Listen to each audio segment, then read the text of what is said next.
날씨가 많이 오락가락합니다. 오늘 우리가 잘 아는 출애굽기 2장 1절 이하에 있는 말씀을 통해서 세 명의 훌륭한 조연이란 제목으로 말씀을 나누려고 합니다. 이집트로 내려갔던 야곱의 집안 사람들, 요셉 덕분에 고센이라는 땅을 얻어서 그곳에서 잘 살았습니다.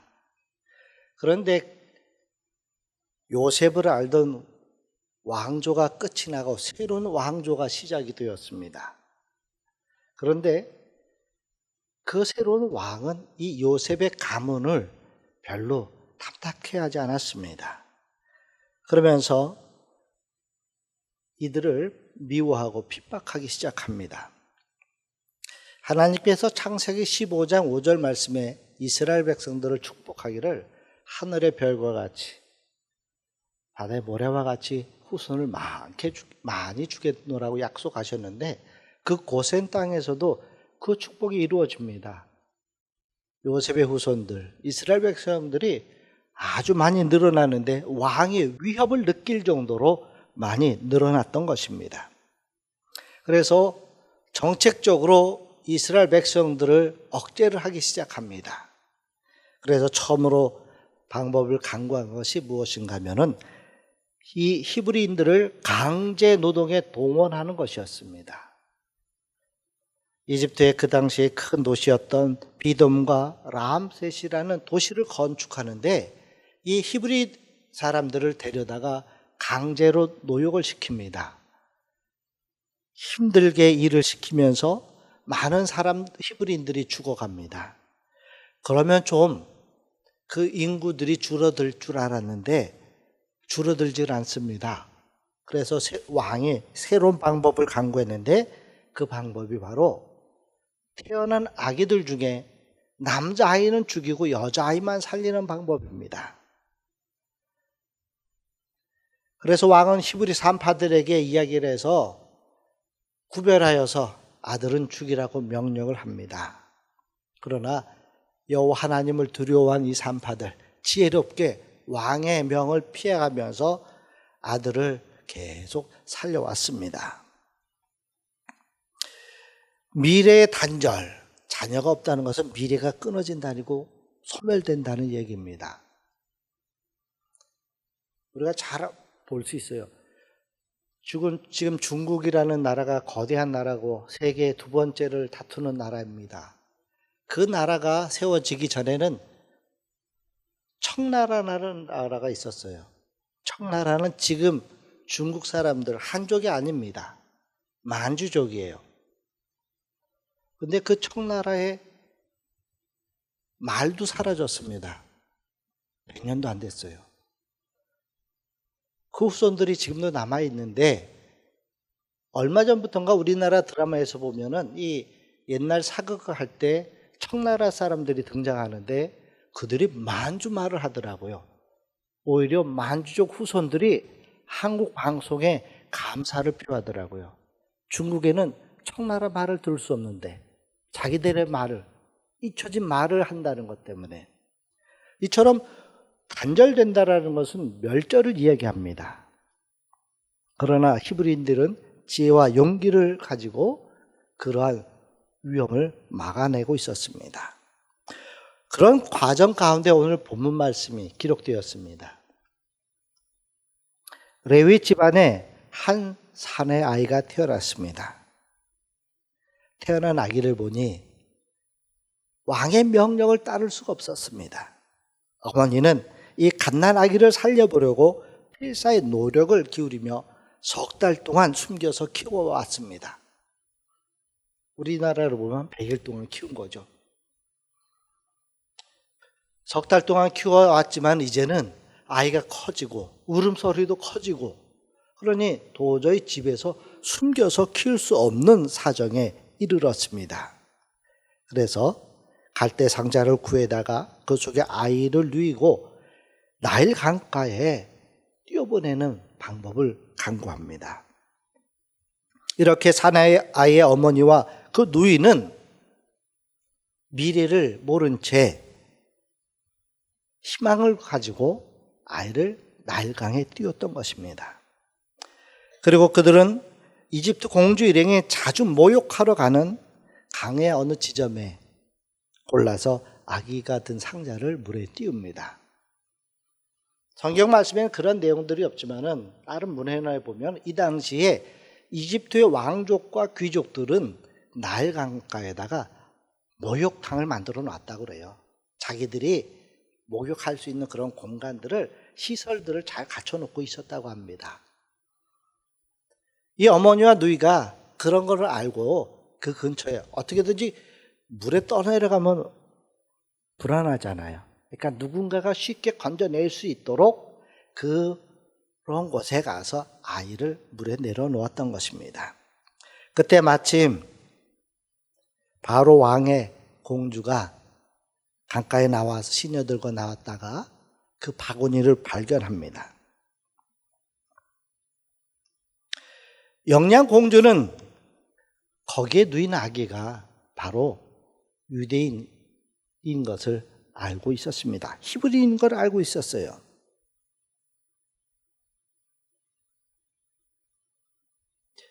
그럼에도 불구하고 이 공주는 유모를 찾아서 그 아이를 키울 결심을 하게 됩니다. 미리암이 누이가 그 모든 과정을, 공주의 행태를 잘 지켜보다가 담대하게 그 앞에 나아갑니다. 그리고 그 미리암이 어머니인 요게벳을 유모로 소개하고 어머니가 아이를 키우게 되는 오늘 본문 말씀의 내용입니다. 이 가운데 놀라운 하나님의 역사와 섭리가 담겨 있음을 우리가 깨닫게 됩니다.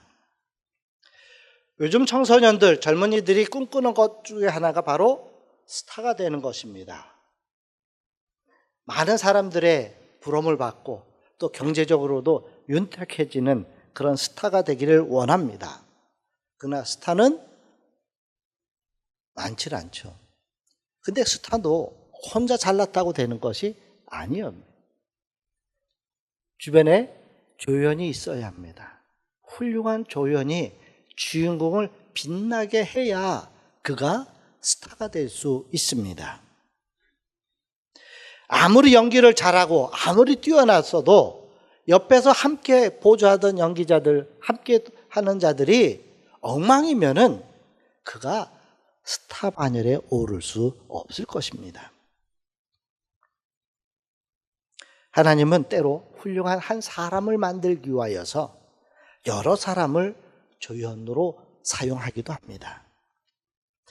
요한복음 1장 9절 이하에 보면은 세례 요한은 예수님의 첩경을 예비하러 왔다는 사실을 사람들에게 분명하게 선언하고 있습니다. 약대토롯을 입고 메뚜기와 석청을 먹으면던 세례 요한은 예수님보다 6개월 먼저 이 땅에 왔습니다.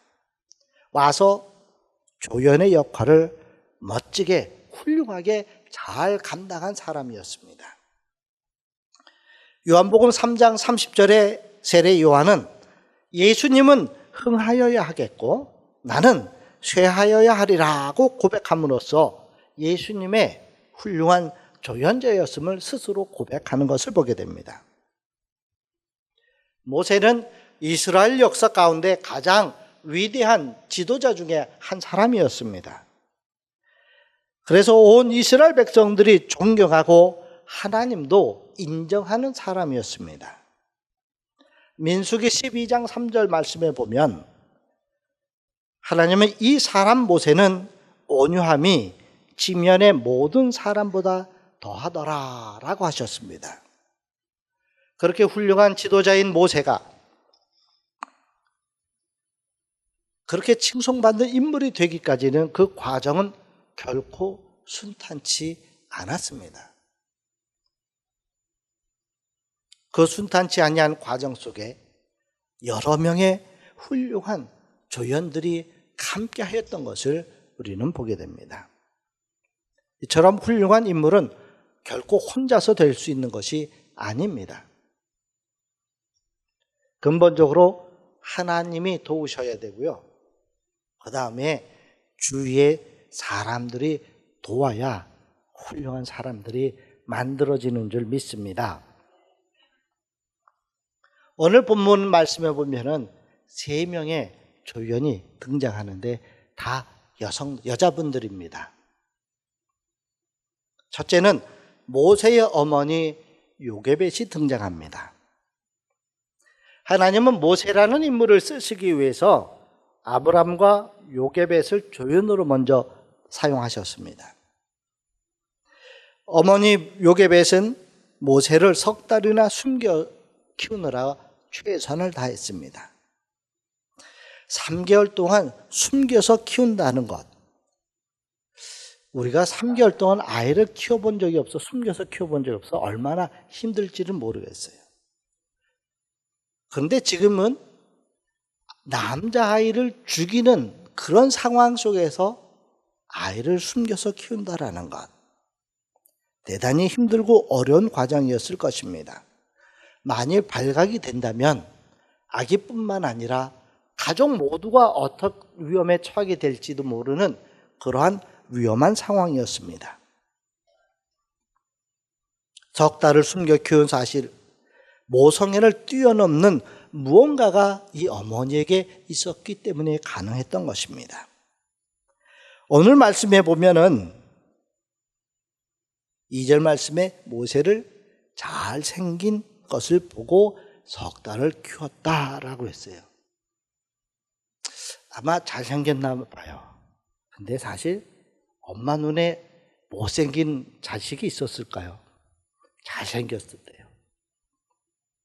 아마 이거는 우리 눈으로 보는, 궤적으로 보는 그런 잘생긴 것도 있었겠지만 그것과는 다른 외면적인 것 말고 내면적으로도 나타나는 무언가가 이 어머니를 움직였을 것이다 라는 것입니다. 이 잘생긴 것을 보고라는 의미를 사도행전 7장 20절에는 이렇게 표현하고 있습니다. 그때에 모세가 낳는데 하나님 보시기에 아름다운지라 그의 아버지 집에서 석 달 동안 길리더니. 사도행전에서는 아름다우니, 아름답다고 표현하고 있습니다. 그래, 얼마나 아름다웠길래 이렇게 표현했을까 하고 제가 주석 몇 군데 찾아보니까 이 아름답다는 말을 하나님이 천지를 창조하시고 그 창조하신 것을 보시고 아름답다라고 하셨던 그 아름다웠다라고 했던 단어와 같은 단어를 사용하고 있었다라는 겁니다. 아마 하나님 보시기에 흡족했다라는 말. 그러니까 모세가 하나님 보시기에 정말 흡족하고 뭔가 맡기기에 믿음이 가는 그런 인물이었다라고 우리가 생각해 볼 수 있을 것입니다. 어쨌든 모세의 어머니 요게벳은 태어난 모세를 보고서 이 아이는 뭔가 하나님께서 크게 쓰실 것 같아. 하나님이 쓰실 제목이니 내가 어떻게 해서든지 이 아이를 키워야 되겠다. 그런 결심을 태어난 그 순간부터 하게 된 것 같아요. 그러나 인간은 한계를 느낍니다. 어머니는 3개월 동안 최선을 다해서 숨겨서 키웠지만은 3개월이 지나면서 더 이상 할 수 없다. 결단을 하게 됩니다. 이제는 이 아이의 미래는 하나님께 맡겨야 되겠다. 그 사실을 깨닫고선 갈대 상자를 만들고 역청과 나무진을 칠해서 물이 새지 않게 한 다음에 나일 강물에 3개월 동안 숨겨서 키웠던 모세를 뛰어보냅니다. 이것은 최종적으로 생명의 주인이신 하나님께 맡기는 행위였습니다. 이것이 요게벳의 신앙이었어요. 하나님께서 택하신 것 같은 그 자녀를 이제는 나는 최선을 다했으니 이제 하나님께서 책임져 주십시오 하고 하나님께 내맡기는 행위였다라는 것입니다. 우리는 이러한 요게벳의 모습에서 세 가지의 모습을 발견합니다. 첫째는 이 요게벳은 신령한 것을 볼 수 있는 그런 영의 안목이 있었습니다. 모세를 향하여서 이는 하나님이 쓸 제목이라는 그런 영적으로 안목을 가지고 모세를 볼 수 있는 영의 눈이 있었다라는 것입니다. 둘째는 믿음과 인내의 여인이었다라는 것입니다. 요게벳에게 믿음이 없었다라면 이미 이 갓난 아이는 강물에 던져졌을 것입니다. 인내가 없었더라면 3개월은 고사하고 한 달도 키우지 않았을 것입니다. 믿음의 여인은 믿음으로 세상을 봅니다. 오늘 아픔을 내일을 바라보면서 인내하는 것이 바로 믿음인 줄 믿으시기 바랍니다. 세 번째는 하나님께 맡기는 신앙입니다. 인간이 해야 할 일을 하나님이 대신 하지는 않는다라는 것입니다. 내가 해야 할 일은 내가 해야만 하는 것입니다. 그리고 하나님의 때를 기다리는 것입니다. 내가 할 수 없는 한계를 느꼈을 때 그때 하나님께 맡겨드리는 것이 신앙인 줄 믿습니다. 나는 하지 아니하고 하나님께 처음부터 다 내놓는 것이 좋은 믿음이 아니에요. 내가 해야 할 것은 내가 감당해야 합니다. 모세의 어머니 요게벳은 자신이 할 수 있는 일은 다 했습니다.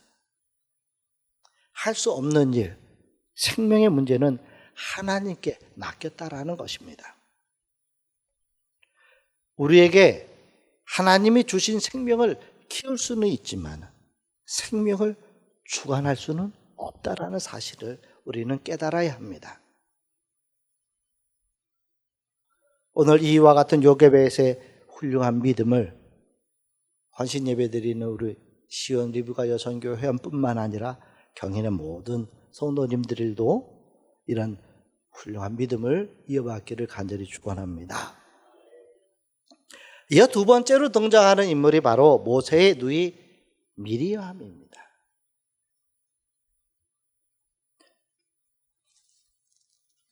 이 미리암은 크게 성경에 이름이 알려진 여인은 아닙니다.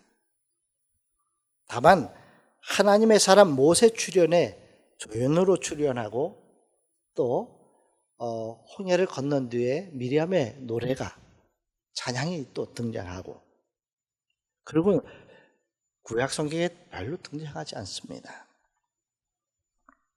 그러나 이 출애굽기 2장에서 미리암의 역할은 대단히 중요한 역할을 감당했던 것을 보게 됩니다.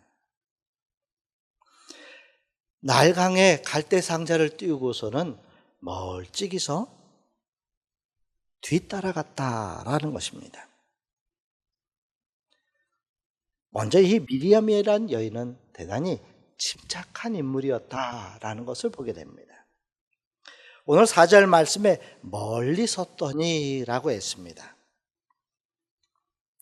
침착하고 지혜로운 여인의 모습입니다.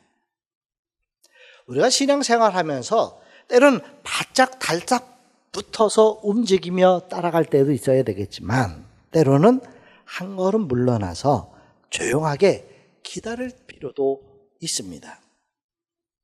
이것이 바로 신앙생활의 지혜입니다. 미리암의 태도는 하나님이 이루시는 역사를 조용히 기다리는 침착한 태도였던 것입니다. 또한 이 미리암은 기회를 잘 포착하는 지혜로운 인물이었습니다. 갈대 상자를 띄우고서 멀리서 지켜보던 이 미리암, 공주가 갈대 상자를 발견하고 열어서 아기가 우는 것을 보고 그 모든 과정을 멀리서 지켜보더니 그 앞에 당당하게 뛰어나갑니다. 그러면서 히브리 여인 중에서 유모를 불러다가 이 아기에게 젖을 먹이게 하리까? 라고 질문을 합니다.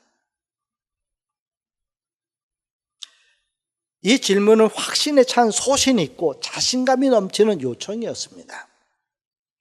기회를 놓치지 않고 지혜로운 미리암은 탄압을 받는 히브리인이지만 애굽 공주 앞에 담대히 나아가서 이야기할 수 있었던 인물이었습니다. 믿음이 없었으면 감히 상상할 수 없던 일이었을 것입니다. 이 모습을 보면서 에스더서 4장 16절에 에스더가 죽으면 죽으리라는 심정으로 왕 앞에 나갔던 그 심정으로 미리암도 아마 공주 앞에 나갔었을 것입니다.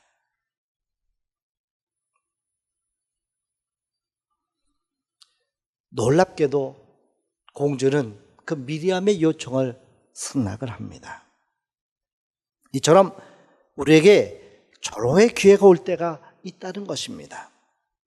그 기회를 잘 포착하는 것도 지혜로운 사람이요 성공자의 삶인 줄 믿습니다.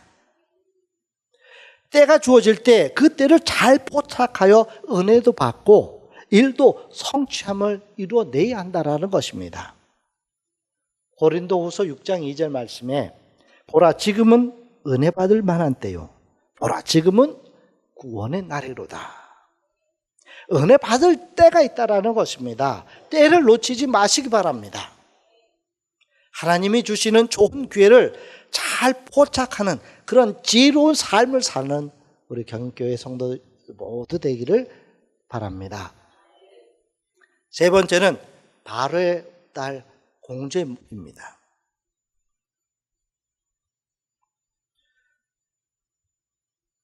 이 공주는 보면 첫째는 긍휼의 마음을 가지고 있었습니다. 오늘 6절 말씀에 보면은 물에서 건져낸 갈대 상자를 열어보니 아이가 울고 있었습니다. 우는 아이를 본 공주의 마음에 긍휼의 마음이 생겼습니다. 아버지인 왕은 히브리 민족의 아들을 낳으면 죽이라고 했는데 왕이 명령한 것은 법인데 아무도 그것을 한거할 수 없는데 왕의 딸이 아버지의 명령을 어기고 히브리인의 아들을 살려주고 있다는 것입니다. 있을 수 없는 일입니다. 6절에 열고 그 아기를 보니 아기가 우는지라 그가 그를 불쌍히 여겨 이르되 라고 기록되어 있습니다. 불쌍히 여기는 긍휼의 마음이 공주에게 일어났던 것입니다.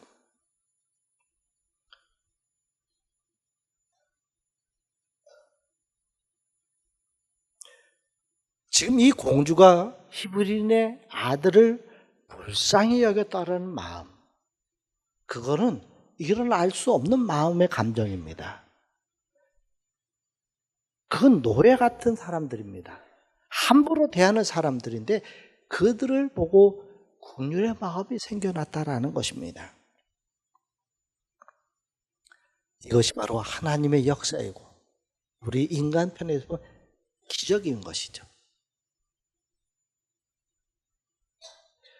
어쨌든 이 지금 공주는 하나님의 역사로 말미암아 히브리인의 아들을 보고 긍휼히 여기는 마음이 일어났던 것입니다. 또한 이 바로의 딸 공주는 민족을 초월하는 사랑의 마음이 그에게 일어났던 것을 보게 됩니다. 이 공주는 그 바구니 안에 있는 아기가 히브리인인 것을 알았습니다. 바구니 열고 아기를 봤을 때 이 공주가 처음으로 한 말이 히브리 사람의 아기구나. 히브리 사람의 아이라다. 그럼에도 그 마음에 긍휼의 마음이 일어서 그 아이를 버리지 아니하고 불쌍히 여기는 마음으로 그를 거둘 마음을 그에게 갖게 했다라는 것입니다. 그 공주의 마음을 하나님께서 붙잡아 주셔서 긍휼의 마음, 사랑의 마음을 주셔서 모세를 거두게 하셨다라는 것입니다. 그때 기회를 놓치지 아니하고 미리암이 그에게 나아가서 내가 가서 당신을 위하여 히브리 여인 중에서 유모를 불러다가 이 아기에게 젖을 먹이게 하리까 라고 담대히 말하는 미리암도 당찬 여자였지만 히브리 여자가 미리암이 와서 하는 말을 듣고 가라, 그래 데려와라 허락한 이 공주의 마음도 민족을 초월한 사랑의 마음이 그에게 있었다라는 것을 보게 됩니다. 물에서 건져낸 모세가 가여워서 살려주었고 히브리 유모를 구하여서 모세를 양육하도록 하였다라는 것, 실로 놀라운 사랑을 실천하는 공주의 모습을 우리는 발견하게 됩니다. 또한 공주는 인간의 생명을 소중히 여기는 여인이었던 것을 발견하게 됩니다. 9절 말씀에 이 아기를 데려다가 나를 위하여 젖을 먹이라, 내가 그 삭을 주리라, 이렇게 말씀하고 전하고 있습니다. 하나님이 주신 소중한 생명을 살상하는 것은 죄악입니다. 하나님의 형상으로 태어난 인간의 생명을 사랑하는 것은 하나님의 형상을 사랑하는 것입니다. 바로의 공주는 인간의 생명을 소중히 여기는 그러한 인격이 훌륭한 여인이었음을 보게 됩니다. 주님은 누가복음 10장 25절 말씀에 강도 만난 자의 이웃의 비유를 통해서 죽어가는 생명을 살렸던 이 사마리아인의 행위가 레위인이나 제사장보다 율법사보다도 더 위대한 사랑이었음을 우리에게 가르쳐 주었습니다. 참으로 좋은 이웃은 생명을 진심으로 사랑하는 사람이었음을 우리에게 가르쳐 주셨습니다. 이 바로 공주의 이처럼 생명을 귀하게 여길 줄 아는 그러한 인물이었던 것을 우리가 보게 됩니다. 그렇게 모세는 물에 건지어져서 어머니를 유모 삼아 성장해서 젖을 뗀 뒤에는 이 공주의 아들로 궁에서 생활을 하게 됩니다. 궁에서의 생활 40년, 우리가 잘 아는 대로 그는 이집트의 왕자와 같은 삶을 누렸던 인물로 성장합니다. 우리는 오늘 본문 말씀을 통해서 모세라는 인물이 단지 하나님이 택하셔서 이루어진 것이 아니라 태어난 그 순간 어머니의 그 영의 안목으로 하나님의 쓰실 제목임을 구별받고 3개월 동안 귀하게 숨김을 키움을 받았고, 또한 날강에 뛰어졌지만 누이의 침착함과 지혜로움으로 어머니를 유모로 소개받고 또 긍휼의 마음과 사랑의 마음과 인간을 사랑하는 하나님의 생명을 존중하는 그러한 여인 공주의 그 사랑의 마음을 통하여서 자라나면서 위대한 하나님의 일꾼으로 성장하였다라는 것입니다. 우리들은 우리 교회에 있는 많은 자라나는 청소년들과 자녀들에게 훌륭한 조연자들이 되어야 될 줄 믿습니다. 그들이 하나님의 일꾼으로 쓰임받기에 훌륭하게 자라날 수 있도록 우리 모두가 조연으로서의 역할을 충실하게 감당해낼 수 있기를 주의 이름으로 간절히 축원합니다. 오늘 헌신 예배를 드리는 시온 리브가 여성교회 모든 회원들도 가정에서 또 사회에서 교회에서 훌륭한 조연자로서 맡은 바 소임을 감당할 때에 하나님의 크고 놀라운 축복이 함께 임하게 될 줄 믿습니다. 기도하시겠습니다.